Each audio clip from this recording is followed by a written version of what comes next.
This segment of the news has been brought to you by Sun Oil Limited. Welcome back.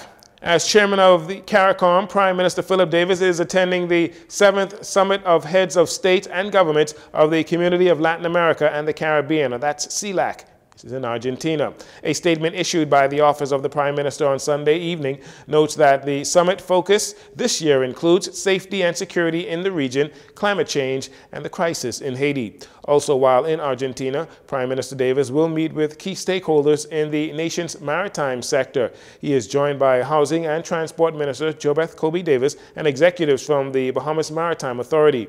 The government is focused on repositioning the Bahamas as a leader in the maritime industry in this hemisphere. The Prime Minister and his delegation returns home on Thursday, January 26. His Majesty's coroner has launched active investigations into several serious incidents over the weekend, the latest being the death of a 60-year-old male who was arrested on Saturday for alleged stealing. The man was found unresponsive in a cell block at the Central Police Station shortly after 7:30 a.m. as officers made routine checks. EMS was contacted to render assistance. However, after examining the body, there were no signs of life. An autopsy will be performed to determine the exact cause of death. Meantime, His Majesty's coroner also visited the scene of a traffic fatality that occurred on Saturday afternoon on Cowpen Road, east of Faith Avenue. Police say a male believed to be in his mid-20s was operating a moped motorcycle east along Cowpen Road when he reportedly lost control and collided into a utility pole on the northern side of the street. The victim received significant head trauma and succumbed to his injuries on scene. This is the third traffic fatality for 2023. A 44-year-old male of Garden Hills is in custody after he was allegedly found in possession of a firearm. Officers attached to Operation Ceasefire arrested the man shortly after 6 p.m. on Friday after they were notified that a male on Taylor Street, Nassau Village, was armed with a handgun. Responding officers observed a male fitting the description given. He was intercepted and searched, where officers discovered the weapon. Police arrested a 65-year-old male of Inagua on Saturday after he was allegedly found in possession of 5 kilos of suspected cocaine. Police conducted a search or a check of a freezer box hidden under seafood items on board a mailboat in Inagua and discovered the items. The drugs have an estimated street value of $100,000. Prior to this arrest, police officers attached to the Eastern Division confiscated a quantity of suspected marijuana plants from a home on Sandilands Village Road in eastern New Providence on Friday. An adult male and female of the home were taken into police custody. Active police investigations continue into these matters. With Junior Junkanoo set to take place this Thursday, January 26, Minister of Youth, Sports and Culture Mario Bole gives details on what has been planned so far and the level of interest shown by the various schools. Well, Junior Junkanoo was scheduled to take place on the 26th of January, but of course, because of the lack of showing interest by schools, we have pushed it back to the 9th.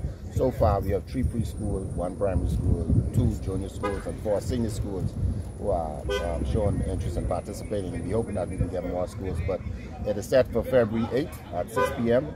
at downtown Bay Street, and we hope that we'll have a great showing at that time. When asked about the funding, Minister Bole says the government will foot the bill for the competition. He also gave details on plans to get schools from the Family Islands more involved. In the past, there have been excellent performances from schools out of Eleuthera and Andros. The total expenditure for Junkanoo in the entire country, which includes junior, senior, race road, the entire country, is some $3 million. And so therefore, that funding for Junior Junkanoo has already been set aside. The equipments and tools that the schools need for preparation has been delivered out as of this week. Yesterday, I know some received theirs. And so we're ready to go. Any Family Island participants? Not in the, well, what we did this year is each Family Island is going to be having their own Junior Junkanoo. As you know, Grand Bahama will be February 11th. And then you'll have one in South Andros, one in Central Andros, one in Eleuthera, one in Auckland, and the other Family Islands will be coming. The whole idea is to have each island host their own Junior Junkanoo and have the champions come in 2024, where we will have a real Junior Junkanoo with all of the best of the Family Islands in the various school categories. And finally, The countdown to the country's 50th anniversary of independence began with a grand unveiling of the official 50th Independence logo and theme in Rawson Square last Thursday, with residents in Grand Bahama, including Minister for Grand Bahama Ginger Moxie and Senator Kirkland Russell, gathering on the lawn of the Harold de Gregory Complex for a logo and theme launch watch party, while residents throughout the Family Islands gathered in similar fashion and watched the celebrations officially kicking off the road to the country's Jubilee.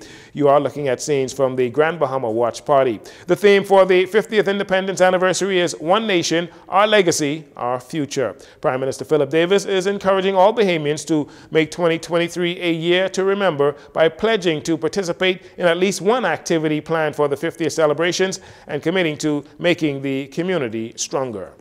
And that'll do it for your JCN Evening News. Once again, I'm Chirino Saunders.